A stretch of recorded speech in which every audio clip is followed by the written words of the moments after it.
Welcome, ladies and gentlemen, to our first episode of Couch Crash, focusing on sexual reproductive health rights.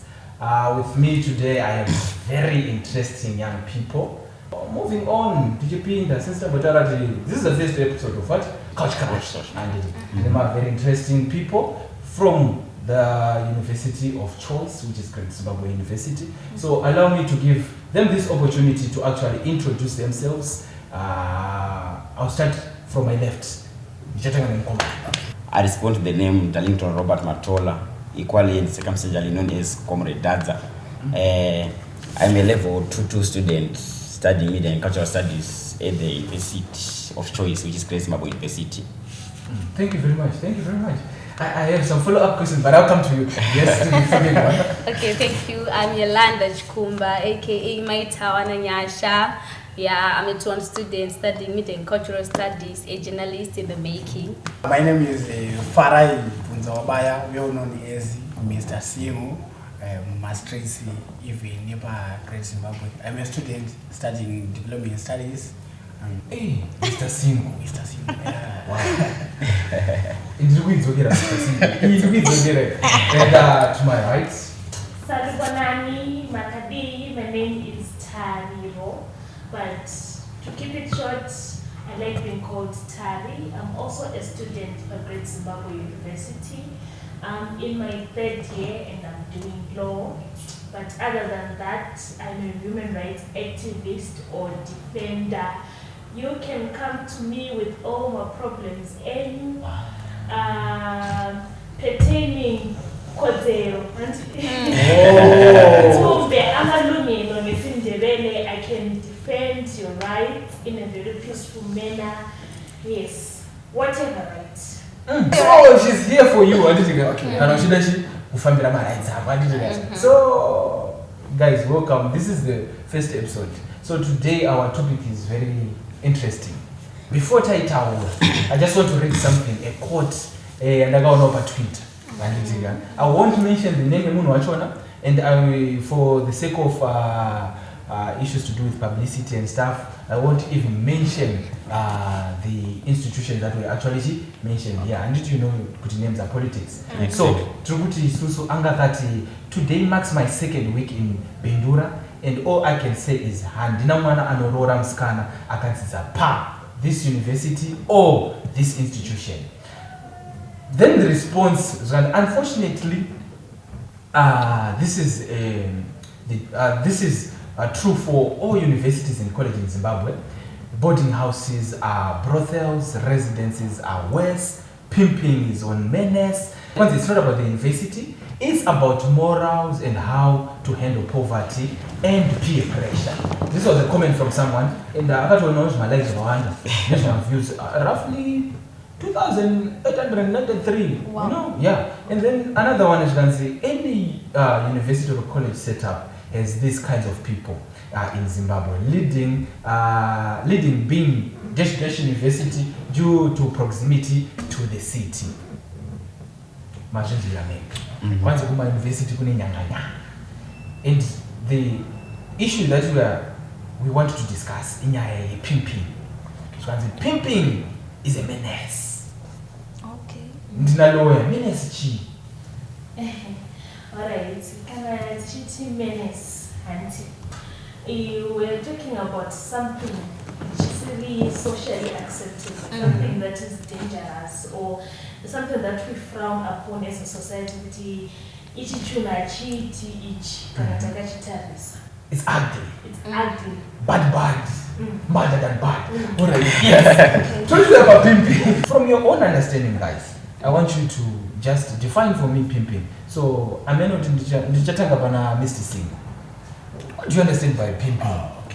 Okay, fine. What I think about pimping is just, I can say it's the behavior, what we can do as the boys, that we can say, I have the mad and baddest lady that can I organize for my brother or my mentor for my peers, what life is to go and that's what that. Alright. Yeah. Baddest girl that I have ndinokwanisa kupa for my mentors and stuff. And from your own perspective, my town, Okay. what do you think pimping is all about?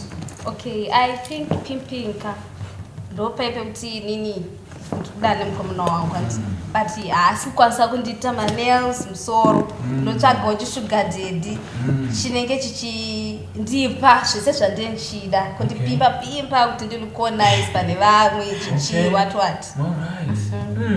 what pimping pimp my ride kana pana vanombona exhibit amtisutaura zvese izvozvo but kuti pimp my ride right izvozvo right dadza ndendozopedzisira na lawyer Tari. I think from my own findings and understanding, pimping can involve things that have to do with the human trafficking, whereby we can earn money through the selling of prostitutes. Okay. And we can like commercialization of sex workers and in pimping. So in tertiary and to the youth, I think I can say mkoma to doro, mkoma to baby. So no matter my tower a friend to mine of that and him already matures. Yeah. So it comes from a different perspective and it is for my type. Pani knows the CEO pimping, Romeo pimping and the like. So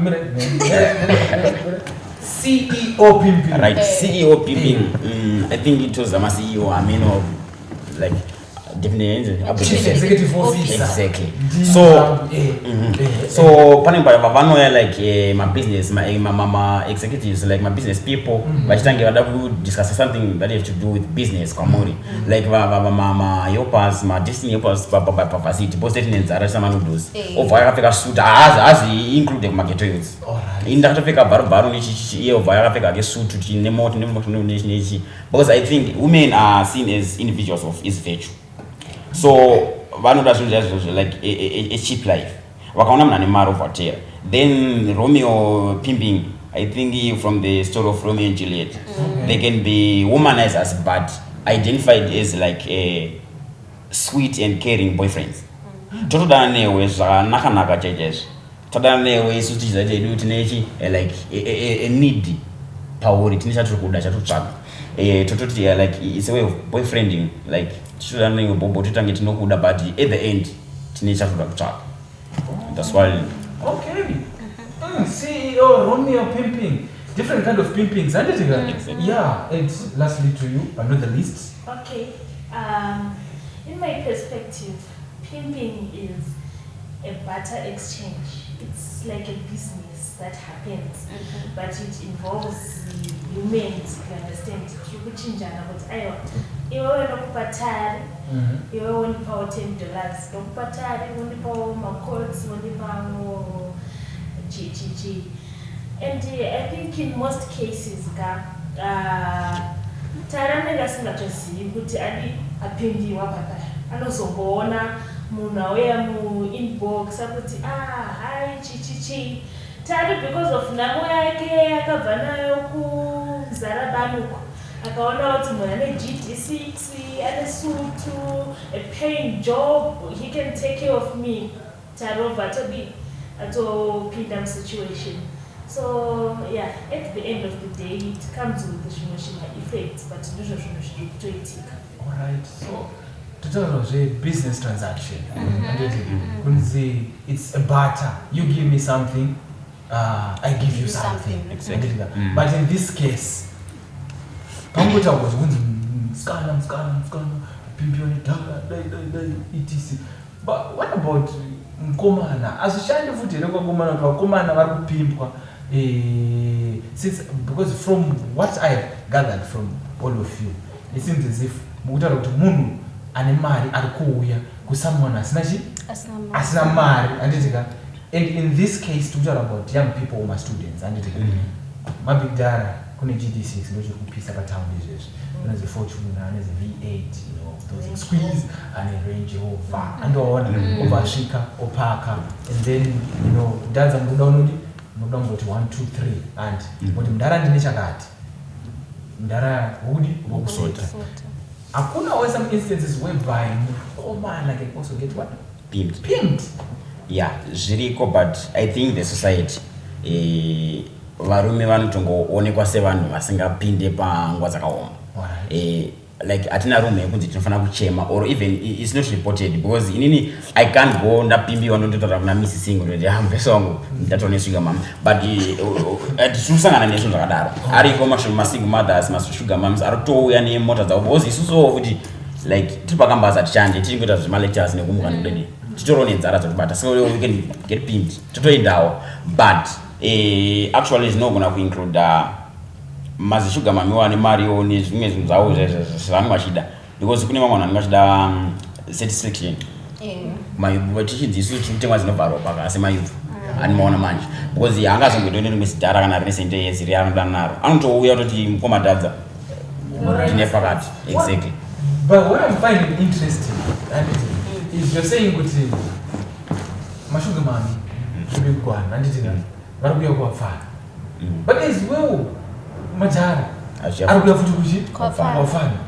What's so interesting about kuzasu kuvafana young people? Yes. Alright, and I think kuti young people, they don't know my rights avo pertaining the SRH, sexual reproductive health rights. That's why my sugar mummies and sugar daddies are to take advantage, because I'm so fine and I'm fine and saying in terms of my sexual activities, like let's have sex. Anotongo vuma ana kuramba kwantaka na negotiations asani munhu mukuru haungateka advantage munhu mukuru anokuzoti iwe kwadirewe kana kuti iwe I can report you, but vana vadiki tine inonzi fear of the unknown yekuti unongoshuwochika kuti ndikazodai zvinozodai kana kuti vanhu vanozodiseka kuti ndaripota. That's what I think. Okay, an interesting fact yabuda in terms of knowing your rights, when to say no and when to say yes, and also the issue of power. I'll come to that issues of power, my power dynamics So since Tata Ora Namudwa a little bit from Dad's I started about issues to do with Nzai. Manunja pia. Kuba kichukua mari no kwana. Chichuizi. Well, I think kuti Ijana, before we try to find my reasons, therefore my effects, we should also look at the circumstances and the environment that we are in. Okay. Right? In the past, university, we are a very elite family, we can afford university. But especially when I went to A-level, achieve of A-level, I went to university. Because now education is considered as the tool that you are supposed to be empowered with. If we educate you as a girl child, as a boy child, right? But this is regardless of kuti homwe yedu yakamira sei, and parents are to send up to universities, but there are a lot of things that involve going up to university. Paunogara, shaunodya, shaunopfeka, and mind you, uri pakati pevamwe vana chero chinzi peer pressure kunogona kuikunda. There are times when you just feel like you are relegated to a subclass of human existence because you don't have things that other students have. So sometimes if I get pimped, because mbere kwangu chanenga kukwanisa kundirongedzera hupfu nema-chunks, but my roommate arikudya stairs every day, arikudya out, arikuenda out kunodya mabega and stuff. So those things like poverty, chichi, are things that exist. Because Takatarisa University, it's a smaller society of our bigger society. In our society, next to open in Zara, next to open in Namu, you find that in a university. So and one in Namu and one in Zara, and it gets to a point where you think of so that you finish your degree. Alright. But Mirai, my provoke. So who is to blame? Is it the parents who are to blame? Good university, university. This is and then later on there's circumstances. Or it's about issues. Let me not preempt it. Okay. But who is to blame? I think we are to blame. Oh, the students, the youth, the students. Okay. Because I think we must be aware of the hardships we endure. Kana tofana tonzisa kuti kumbaka akuna. So I came here to change the life ikudeni.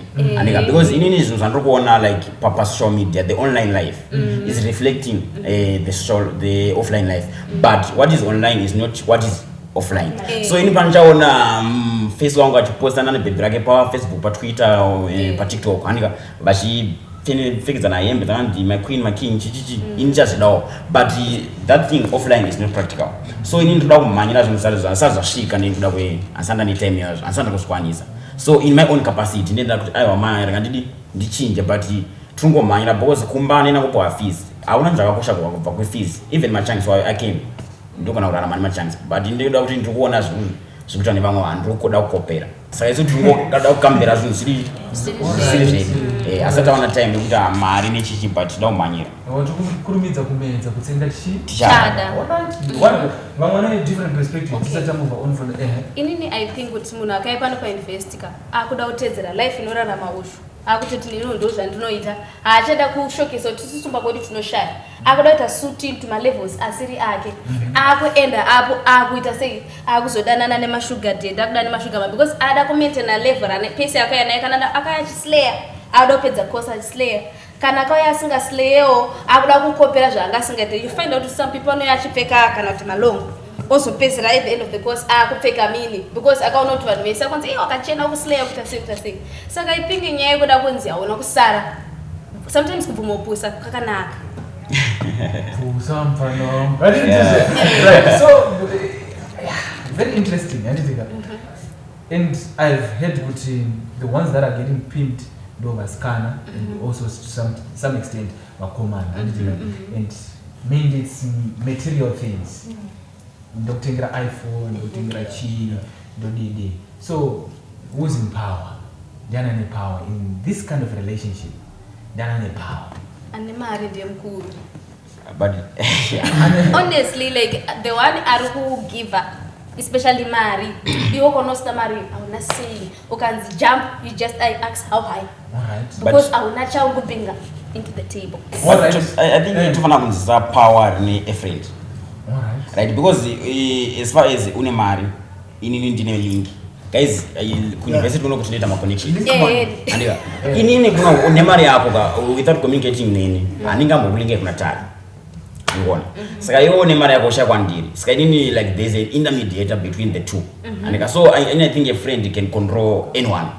Over doti mayam daraka kana lecture oti lecture. Ndine kama nakakadai akatoka ninzara saka ngandi tundoga kochana kubomenya na kuchichichi so that imododi. So I think pani munhu arikontrola pa ma friends up three my friends tongo controla pa chiduti like tina opinion leader wedu. Alright. Sika. Iwe link rako rongoshenda ipapo Chete. Robasha. Yeah. Do you know usatenda kure daba example ikuti iyo ndo na ku connecta kana kuti kuna mkomaride ani like komaride ana ni mari ani ngwachi nechimota nishishi anika iyo anika veneo pakambas one tenda tese anika for the sake of you ngo feel embraced pa social pa public sphere is yafatitira ndina nakumaride bani chakusiya iwe avacharara newe at the end watakwa wadi varara newe but wana zvawana uchazoka kwandire. That means inini ndine power yokundokutsvagira futi munhu akadi akakupa nhumba akazodza chirera akakudhama. Sikaona kuti power zvirongodzoka kune friend munhu akakonnecta yeye. Because without a link unless what exactly are you going to do about it? Inini to be fair with you. Actually ndizotokuchizawo because inini ndomirire because anobatizwa plus pangobasho guys I think pada period of enlightenment ikuti inofana tongonzisa kuti face yangu ni connect ake but anakodi fanosvika asi ni because ini hangu ndika connect next time ndokutiza usauya kwandiri. In reality I understand where you're coming from but I think link like it's a once, like I said, it's a barter trade business thing going on. Once off payment. If I show to one come board, my link as you see basa. Kana na batariro kwa woli na to batariro. And it's in rare cases that I come back for woli, especially these issues, the dynamics, they involve a lot of sexual issues, It is so difficult for me, especially in our society, as a young woman, to open to you as a young man about my sexual issues with another man who is twice or thrice as old as I am. Even the karowa check, it's so difficult for me to data narowa kana kuti, you know, the sex was raw, chichi. I can't. Saka, I think you just have your power for a minute. Drop a shaenda. Then it does bed in this scene, and this is the man with the low power. In conclusion, wait. Let you hold my horses. So, I'm getting what she's saying and where she's coming from. Yes. Right. We have done a transaction. You will what to pay what my bears to happen. Kalaga gagwadi waroa. What wapas. Yes. Tasarataji. Okay. Who has the power in this relationship? Yeah, your view is so incredible, but I second that about the power. As the boy, Madara aya guys, to be honest, Madara kana anywhere, but kana taga garate so on the floor, ndiri boso again. You understand? Oh. So then itori ndemte wangu wadi akatopa kumechine wewe anto yachipakombi with high shana so nipache super. You see, but we end up power titori naro rakawandiza because zvamaita most of the time we end up talking to what all the responses is so when but power tinaro true hood ininda connect ngoma reductions that wakandipa chisuper chakanzi panzi put later in the bin over ndi wakandipa chi black label chakanzi retain for deposit. Yes. Andikona inini ndinenge ndine power rekuku throw mbini wewe ndine kuti we power rekukuti next time unodzoka because like vanonyanyora maitendera nekuti weekend this weekend I'm with chakati weekend ndinamaitawo weekend ndinatari weekend ndinani andiri so inini ndingoti every weekend mukoma mumadi so power roni chatamba ndinaro over munhu ari kuwiraraniwa ari kumwana iwazvanisha andiri even every weekend ukuramba uchipiwa $10 or more depending nekuti like ndabata panopisa kusvika level ipi. Alright. I think vanhu vane power chaivo chaivoka as the friends in the background, quite the friends who linked me to redemption, especially for girls. In the tower, the link you on the Dara and Shatupiwa Mari, the iPhone. My tower, she's enjoying Kutora pictures, the iPhone young, Kwenda out in the Nukuma branch, Kuteka in the Nofana Nasima bestie, Chi. So I say in the Dara, don't think I knew one that is my tower, and Papa Janela, so it's now including a lot of people. Moving forward, she does the test that the relationship might be about 2 hours connected. And it is the blesser and the blessee. And it is the one that pimped. They watch on our receive my services. We Tinema power dimensions like I say, Tinema's power over, power within, and it is power with. Nobody and the power says on the power is the animal. Yes. Is it true? Let's do this. Will you agree or will you disagree? Okay. I think in this case it's obvious who has the power. But it's something that happens subconsciously, but you not go on our way. You always say, man, I should $10 budget. Versus a blesser, I'm not going to $5,000 to spend every day. The power is theirs.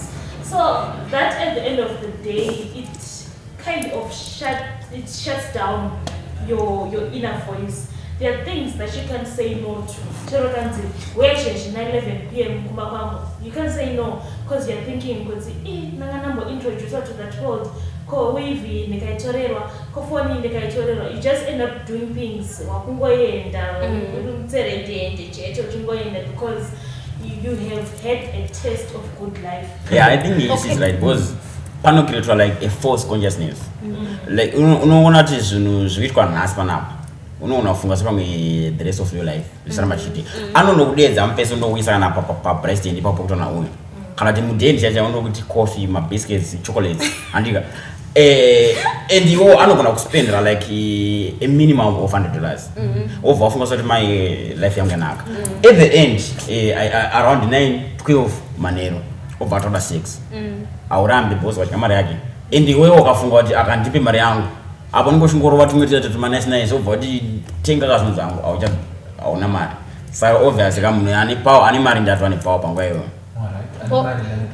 Also ngoma redemption we are saying kuti pimping ikutika paneni nemunhu ari twice baba vangu age yavo or thrice saka munhu muhombe kwandiri saka obviously nyangu akati rachataura utononge baba vako more than ombonga varambira ndivanga kuti tachakati you cannot argue anything asikukuudza ari kutokukomanda saka in other words nyaya age different yakutokupa challenge kuti unotozoti ndingarambire munhu mukuru wauda kushandisa timamorosta kuti I'm disrespecting kana kuti chichi otherwise wagara utori mufear relationship kuti utozoti uyu munhu mukuru kwandiri saka hapana chandokosomurambira ende handitori namagatsi kana simba racho rokumurambira. What makes things worse is those people attribute money power have more options. Yes, They can jump from one female student to another because takawanda my female students chikuda mari nema iPhone nema frontal nema ice cream dates but asi ese muruva nemari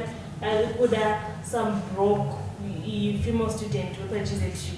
So haugone kumuudza kuti I have options chero wakandiramba nogona kudedi wakatomuramba ma-options akotoona dadza ma-university student but iye akakuramba akatogona mangwana atone friend yako atova nani you understand because yeah that's my relationship ma ODI I told my one day international cannot it's more or less of a relationship yabepo. well I think it's more of a less relationship because I eat overnight. Okay. Yes. it's a relationship of convenience, something for something. Yes. Alright, something for something. So it takes time to actually develop and be in that kind of a relationship. Right? I think it's no siana nokuti izvezvi tonoenda kucampus connect uona pane point yangu Campus Connect Saturday. right campus connect panongoya mfesongo but ndakaanza kuti mine campus connect chichiuya namaitawa kana nangu nditsvagire chibhebi bhebi razivi inini ndakatotengeswa ndikutoita medzangu ndongoenda ndotowapa provider futi base Alright. anenge ane motikari ndotowapa base ndoti ndaikana kumaem motondoita medzei anoona mangwana achingobuda murume anaye achatsvaga uya so ina can say it a relationship but zvingori zvinhu zvengoti ipapo ipapo totongorwa totobana. So that we have talked about instances, pimping, consequences that are there for the young girl or young woman out there, or even the boy child. So what are we doing in terms of mitigating some of these issues? What are we doing? What are we doing? Okay. First of all, we have an app, the Future Plus. It is available App Store. If you have an Apple product, it's also available Play Store. If you have an Android, you download this app. You select your institution, and as a student, whether male or female, you are better positioned to maximize your sexual and reproductive health rights, because therein in the app you're going to find tips that range from protecting yourself in relationships, dating, against HIV and AIDS, STIs. There are also forums for discussions with others. So it's a very good app, a one-stop app that you should have as a female or male student who is trying to protect themselves against pimping and all the other menaces that are existing to aid our downfall as students. Oh, wonderful. Future Plus. The plus again. The future initiative. Like a plus. Yes. And I believe it's been sponsored by UNESCO, right? Yes. Yes. And so this whole podcast is probably sponsored by UNESCO in collaboration with Say What and Great Zimbabwe University, Campus Radio, Varsity of what? Choice. So, Mr. Sim. Yes, ma'am. Are you keeping simpleness? What's going on in terms of cabling this issue? Okay. Mr. Singh, in partnership with the Great Zimbabwe councillors, so we are providing a service to counsel the people. Either you are feeling good, you go either by law school, councillors, and also Mashala, you go to hospital. Ona should be member to Venga, counseling. Either you tie a problem or issue with the family, my family issues, so just to go again. Ona the counseling yako. Wa internet or the series or wasanga nema blessa end up wa mitiswa wa itama STIs come again into counselor kumarit kusika wanzu bisisa wa muna kuzoka moti. So what you're saying is, even in make a blesser syndrome, come and get counseling. So counseling is not only for those ones who are in depression, kind of chichi, and I don't know, we have this black mentality or African mentality. Counseling is for white people. Counseling. No, counseling is for everyone. And we act as therapists. Oh, it's therapeutic. Talking is therapeutic. Yes, that's true. And to you, my child. Okay. Right. What's happening? Alright, it's also true, guys. We are here to not say what students and youth working on a productive health action team, and it's in a call center which is 577. You can call and it's kind of name Jolo or it's a blesser and you need help anytime, anyway. You can just call them, whether you speak Shona and Bele, Isi, a bit of Venda, whatsoever language you use, they can assist you anytime. Language you can be lonely. If you say phone it up at 577, they can assist you and you'll be satisfied. I promise you. I promise I'm talking from experience. Let's move on